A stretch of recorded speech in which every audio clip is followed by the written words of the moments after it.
कर्जाचा हप्ता पैसा बँकेत जात नाही तोपर्यंत आंदोलन संपणार नाही।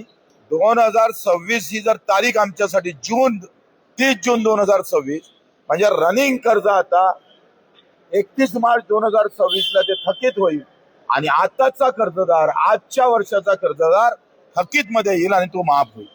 ही सगळ्यात मोठी रणनीती आमच्या नेत्यानं खेळलेली आहे, आमच्या लोकांनी, आणि त्याचा फायदा अधिक जास्त शेतकऱ्याला होणार आहे।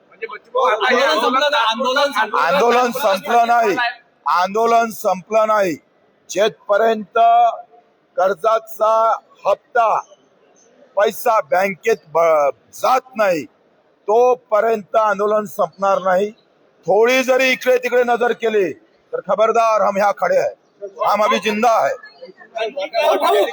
याच नागपुरात शोले आंदोलन मी केलं होतं, तुम्हाला माहित आहे, 2007 ते 2008 आबावरती आलेले होते। त्याच नागपुरानं रायगड मध्ये सुरू झालेलं आंदोलन नागपूरच्या धर्तीवर आम्ही यशस्वी केलेलं आहे।